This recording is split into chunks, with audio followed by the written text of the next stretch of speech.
कैसे हो आप? आज हम कक्षा 11वीं का गद्य भाग का जो पहला अध्याय है नमक का दरोगा, उसका अध्ययन करने जा रहे हैं। और नमक का दरोगा, नमक जो पाठ है उसके लेखक सुप्रसिद्ध कहानीकार या सम्राट, उपन्यास सम्राट के नाम से जिनको जाना जाता है, मुंशी प्रेमचंद इसके लेखक हैं। और ये विधा है, विधा मतलब जिस शैली से, विधि से, तरीके से लेखक अपनी रचना रचता है, लिखता है, जिस तरीके से अपना संदेश देना चाहता है, तो उसको हिंदी गद्य साहित्य में विधा के नाम से जाना जाता है। तो ये कहानी विधा है। और हम इस कहानी को पढ़ने से पहले मुंशी प्रेमचंद जी के जीवन पर हम थोड़ा सा अध्ययन करना चाहेंगे। मुंशी प्रेमचंद जी का जन्म 1880 में बनारस के पास लम्भई नामक गांव में हुआ था। पूरा जीवन उनका संघर्षों से व्यतीत होता है। बचपन है वो गरीबी से व्यतीत होता है और देशभक्ति की भावना इनमें अपने बचपन से ही भरी होती है। बचपन में इनका जो नाम था वो धनपत राय था। धनपत राय के नाम से उर्दू में पहली बार लिखते थे।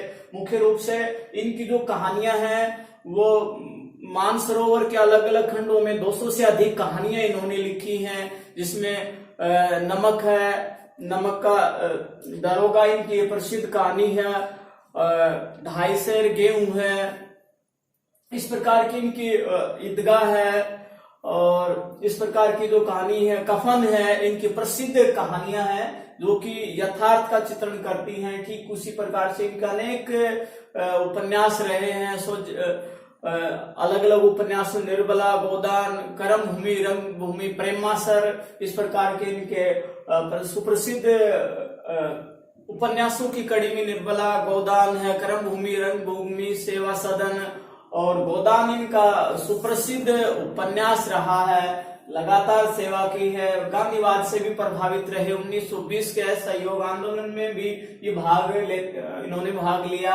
लगातार सेवा, साहित्य की सेवा करते हुए 1936 में इनका निधन हो जाता है। अल्पायु में ही मुंशी प्रेमचंद जी ने जो हिंदी साहित्य की सेवा की है वो अपने आप में बेजोड़ है, अद्वितीय है। आज की जो इनकी कहानी है नमक का दरोगा, ये भी एक प्रसिद्ध कहानी है। नमक को पवित्र माना जाता है। हम चर्चा करते हैं कि कभी नमक हरामी नहीं करनी चाहिए, जिसके साथ रहते हैं उसके साथ कभी दगा नहीं करना चाहिए, धोखा नहीं करना चाहिए। सामान्य रूप में इस प्रकार के शब्दों का हम प्रयोग करते हैं। तो नमक ईश्वर प्रदत्त माना गया है, गॉड गिफ्टेड है, भगवान द्वारा दिया गया है। लेकिन जमाना वो अंग्रेजों का था और अंग्रेजों का मुंशी प्रेमचंद जी ने अपनी कथा कहानियों के द्वारा काफी विरोध किया है, उनका डटकर मुकाबला किया है। और उनकी सोजे वतन नामक जो कहानियों की एक पुस्तक थी, कहानियों का संग्रह था, वो भी अंग्रेजों ने अपने समय में जब्त कर लिया था, उनको प्रकाशित नहीं होने दिया। तो उनकी एकमात्र जो थी कहानियों की पुस्तक सोजे वतन, वो अंग्रेजों ने जब्त कर ली थी। तो यहाँ अंग्रेजों से हम सीधा इस कहानी को क्यों जोड़ रहे हैं? क्योंकि नमक के ऊपर उस समय अंग्रेजों ने टैक्स लगा दिया था, कानून बना दिया था। उसके ऊपर कोई भी किसी प्रकार से क्रय विक्रय नहीं कर सकता था। इस प्रकार का कानून भारत में वो लेकर के आए थे। तो उसी कानून का विरोध एक प्रकार से यहाँ इस कहानी के माध्यम से मुंशी प्रेमचंद जी कर रहे हैं। तो ये इस कहानी में नमक और नमक के द्वारा दर्शाना क्या चाहते हैं कहानीकार या मुंशी प्रेमचंद जी, समझाना क्या चाहते हैं, क्या संदेश देना चाहते हैं, आइए उसके ऊपर हम चर्चा करते हैं। इस कहानी का जो मुख्य संदेश है, ईमानदारी श्रेष्ठ गुण है। ईमानदारी है वो सबसे श्रेष्ठ गुण है। इस बात को यहाँ लेखक दर्शाना चाहता है। कर्तव्य निष्ठा की भावना, जो कर्तव्य निष्ठ, इस कहानी को हम जानेंगे, समझेंगे तो इसका जो मुख्य जो पात्र है मुंशी वंशीधर है। इस कहानी का जो मुख्य पात्र है उसमें किस प्रकार से कर्तव्य निष्ठा की भावना है ये दर्शाया गया है। सत्यमेव जयते, सत्य की हमेशा जीत होती है, इस कहानी के द्वारा ये दर्शाया गया है।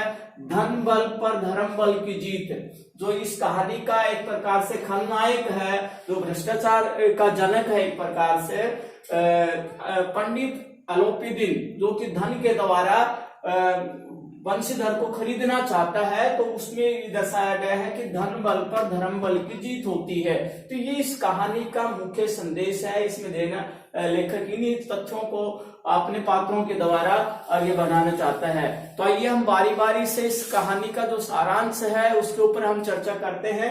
इसके जो मुख्य पात्र हैं उनमें है मुंशी वंशीधर। वंशीधर इस कहानी का मुख्य पात्र है, जो बेरोजगार है, अपने मेहनत के बलबूते पर है, वो दरोगा के प्रतिष्ठित पद के ऊपर पहुंचता है और वहां अपनी ईमानदारी के गुण को दर्शाता है, कर्तव्य निष्ठा की भावना से सबका दिल जीतता है। दूसरा, इसमें उनके वंशीधर का जो वृद्ध पिता है उसको भी दर्शाया गया है। पंडित अलोपीदीन है, वो प्रतिष्ठित जमींदार है, दिखावे के रूप में समाज की उसकी प्रतिष्ठा है, उसका जो सादगी भरा जीवन है और हर किसी को अपनी प्रतिष्ठा के साथ साथ वो धन बल के द्वारा हर समाज के लोगों को वो खरीद सकता है, उनका मुंह बंद कर सकता है, यहाँ तक कि शासन प्रशासन को भी अपने धन के बल पर वो खरीद लेता है। तो एक प्रतिष्ठित व्यक्ति के रूप में और साथ में एक भ्रष्टाचार को फैलाने वाला करप्टेड इंसान के रूप में यहाँ पंडित अलोपीदीन को दर्शाया गया है। बदलू राम की भी इस कहानी में चर्चा है, जो कि पुलिस कर्मचारी है, सहायक कर्मचारी है, और इस प्रकार से इसमें दर्शाया गया है। तो ये जो मुख्य पात्र है, कहानी शुरू कहां से होती है? कहानी का जो मुख्य पात्र है मुंशी वंशीधर, उसका पिता है, वृद्ध है, पुरोहित का कार्य करता है और पुरोहित के कार्य से घर का जो गुजारा है, जीवन यापन अच्छे से नहीं हो पा रहा है। मुंशी वंशीधर हो पढ़ लिख करके तैयार हो गया है, लेकिन वह बेरोजगार है। तो उसका वृद्ध पिता है, उसे समझा रहा है कि आप रोजगार प्राप्त करें, अच्छा सा रोजगार प्राप्त करें, और केवल ईमानदारी से काम नहीं चलने वाला है, केवल वेतन से काम नहीं चलने वाला है, क्योंकि वेतन तो एक पूर्णिमा के चांद जैसा है। वृद्ध का कहना है अपने बेटे मुंशी वंशीधर से कि जो पगार है या वेतन है, मासिक वेतन है, वो तो पूर्णिमा के चांद जैसा है। उसको समझा रहा है, वृद्ध पिता है, वंशीधर को समझा रहा है कि पूर्णिमा के चांद जैसा है वेतन। मतलब क्या है? इसका मतलब यह है कि जिस प्रकार से पूर्णिमा का चांद एक दिन तो पूरे प्रकाश में दिखाई देता है, चारों ओर चंद्रमा की जो प्रकाश है वो प्रकाश ही प्रकाश दिखाई देता है, लेकिन धीरे धीरे वो प्रकाश खत्म होता चला जाता है। अर्थात जो वेतन है उसे पूरे महीने का काम चलता नहीं, एक बार वेतन दिखाई देता है, उससे काम नहीं चलने वाला। ठीक उसी प्रकार से उसने अपने बेटे को समझाते हुए कहा कि जैसे पीर की जो मजार है वह ईश्वर प्रदत्त है, अर्थात ऊपर की कमाई। पीर की मजार से मतलब क्या है कि ऊपर की कमाई, कि ऊपर की कमाई का तुमने ध्यान रखना है, ऊपर की कमाई से ही घर का गुजारा होगा। तो ये इस प्रकार से वृद्ध पिता है वंशीधर को समझाता है रोजगार प्राप्त कर और इस प्रकार से अपने ऊपर की कमाई के ऊपर ध्यान दे।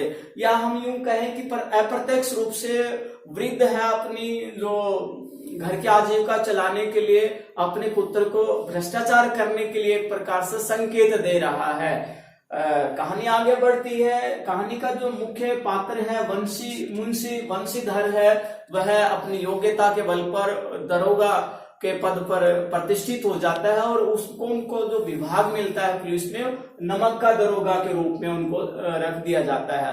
नमक का दरोगा एक विभाग का नाम है, नमक का दरोगा विभाग है। पुलिस में एक प्रकार का विभाग है नमक का दरोगा। नमक की जो तस्करी हो रही थी, नमक की जो चोरी हो रही थी, उसमें वंशीधर को नियुक्त कर दिया जाता है, वहां पर उसकी नियुक्ति होती है। उस जमाने में एक प्रतिष्ठित पद माना जाता था, हर कोई उस पद में नमक के विभाग में आना चाहता था, क्योंकि उसमें ऊपर की कमाई ज्यादा होती थी। तो सबको अच्छा लगता है कि वंशीधर है वो एक अच्छे पद पर प्रतिष्ठित हो गया है, उससे ऊपर की कमाई होगी।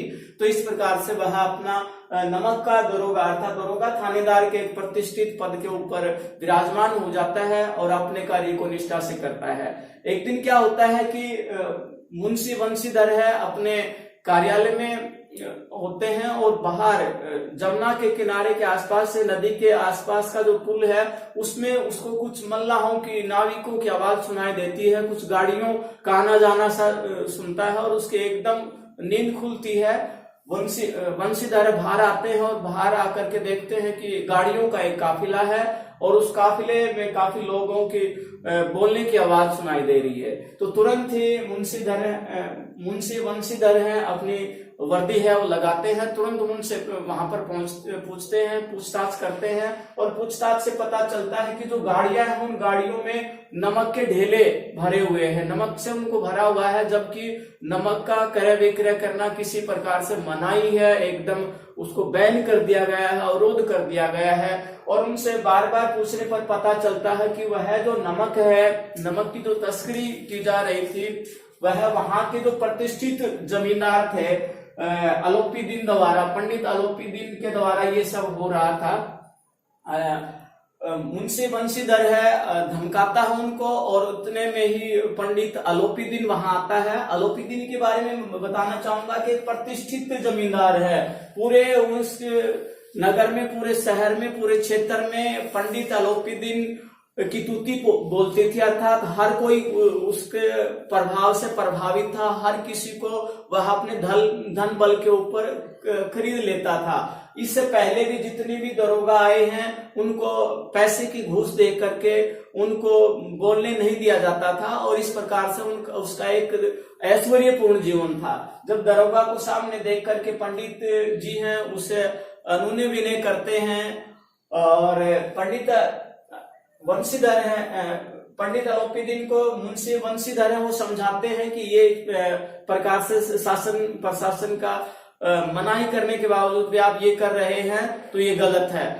पंडित अलोपीदीन है उसे तरह तरह से खरीदना चाहते हैं, उसे कहते हैं कि आप इस मामले को यहीं निपटा लीजिए, लेकिन वंशीधर किसी तरीके से मानने वाले नहीं है क्योंकि वो एक ईमानदार अधिकारी हैं, कर्तव्यनिष्ठ अधिकारी हैं। लेकिन पंडित अलोपीदीन जिस प्रकार से इस प्रकार का जीवन का हिस्सा रहा है अधिकारियों को खरीदना, तो वो कभी 5,000 10,000 की बात करते हैं और स्पष्ट रूप से वंशीधर यहाँ कह देते हैं कि आप 10,000 20,000 25,000 की बात छोड़िए, मुझे आप लाख रुपए देंगे तो भी मैं इस नमक का यहाँ से चोरी नहीं होने दूंगा। और इस प्रकार से उनके बीच में वाद प्रतिवाद होता है और अंत में पंडित अलोपीदीन को गिरफ्तार कर लिया जाता है। बदलूराम जो कि सहायक पुलिस कर्मचारी हैं, बदलूराम के द्वारा पंडित अलोपीदीन को हथकड़ी डाल दी जाती है और उनको ले जाया जाता है। जब उनको कोर्ट में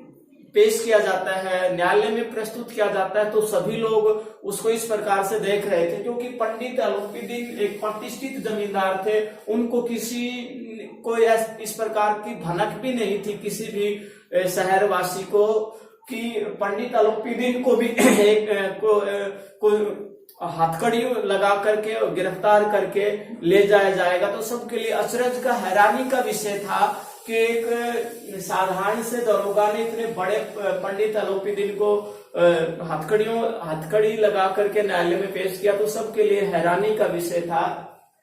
पंडित अलोपीदीन को न्यायालय में प्रस्तुत किया जाता है। एक तरफ मुंशी वंशीधर हैं जिसके पास कोई सहारा नहीं है, केवल अपने कर्तव्य निष्ठा के अलावा, केवल उस सत्य के अलावा उसके पास कोई सहारा नहीं है। दूसरी तरफ पंडित अलोपीदीन है जो कि एक बड़ा जमींदार है, उसके पास वकीलों की पूरी सेना है, पूरी फौज है, एक के बाद एक वकील उन्होंने खड़े कर दिए हैं। सब लोग ये सोच रहे हैं, सब इस प्रकार से न्यायालय में एक भीड़ सी जमा हो गई है कि पंडित अलोपीदीन एक प्रतिष्ठित व्यक्तित्व हैं और उनको इस प्रकार से गिरफ्तार करना कहीं अनहोनी का संकेत तो नहीं है। सब लोग इस अचरज में देख रहे हैं और एक नकारात्मक रूप से मुंशी वंशीधर को देख रहे हैं। लेकिन यहाँ पंडित अलोपीदीन है अपने धन बल के आधार पर न्यायालय में विजयी हो जाते हैं, न्यायालय में उसके के समर्थन में फैसला आ जाता है और नमक जो मुंशीधर है, बेचारा मुंशीधर है, वो कुछ नहीं कर पाता है। घर आता है तो घर आने के बाद वंशीधर का जो वृद्ध पिता है उसे डांटता है, फटकारता है कि मैंने जो तेरे को सिखाया था उसके ऊपर तुमने बिल्कुल भी अमल नहीं किया। पंडित अलोपीदीन है वो जमींदार है, प्रतिष्ठित जमींदार हैं, उसके खिलाफ जाने की तुम्हारी हिम्मत कैसे हुई। उसकी जो वृद्ध माता है वो भी उससे नाराज हो जाती है। मुंशी बंशीधर की जो पत्नी है वो भी उसे कई दिन तक नहीं बोलती है, सप्ताह 2 सप्ताह इस प्रकार से चलता है। और ऊपर से फरमान आता है, आदेश आता है कि उसका जो पद है वो भी उसे छीन लिया जाता है, उसे रिजाइन ले लिया जाता है, त्याग पत्र ले लिया जाता है। अकेला मन मसोस के रह जाता है और सोचता है मुंशी बंशीधर क्या कर्तव्य निष्ठा की यही भावना है। सब तरह तरह से लोग उसके ऊपर व्यंग्य करते हैं और इस समय बीतता जाता है, लेकिन मुंशीधर हैं अपने इरादे के पक्के थे, धुन के धनी थे, कर्तव्य निष्ठा उसके संस्कारों में, विचारों में कूट कूट के भरी हुई थी। एक दिन इसी प्रकार से समय बीतता गया और बंशीधर पंडित अलोपीदीन है वो अपने सजे धजे रथ के साथ आते हैं और पंडित जी हैं वो मुंशी बंशीधर के दरवाजे के ऊपर दस्तक देते हैं। अंदर क्या देखते हैं कि वृद्ध बंशीधर का जो पिता है वो बाहर आता है, हाथ जोड़ करके नमस्कार करता है पंडित अलोपीदीन को और अपने पुत्र की ओर से क्षमा याचना करता है कि मेरा जो पुत्र है मुंशी बंशीधर है वो नालायक है, उससे जो गलती हुई है उसे माफ कर दीजिए। लेकिन यहाँ बंशीधर का जो वृद्ध पिता क्या देखता है कि पंडित अलोपीदीन है मुंशीधर की बड़ाई करता है, उसके कहता कि आपका जो बेटा है वो अच्छा लड़का है, वो अपने आप में कहीं उसमें मक्कारी नहीं है, वो फरेब नहीं है, वो तो कुल का दीपक है। इस तरह से वो उसका वर्णन करता है और पंडित अलोपीदीन सीधा आकर के मुंशीधर से चर्चा करता है और चर्चा में कहता है कि एक कागज निकालता है और उस कागज के ऊपर साइन करने के लिए कहता है। तो यहाँ मुंशीधर है एकदम हैरानी से उसकी तरफ देखता है और देवो भव, अतिथि देव भव के रूप में मुंशी बंशीधर है वो पंडित अलोपीदीन को नमस्कार करता है, उसको बैठने के लिए कहता है और जो कागज है उसे पूछता है।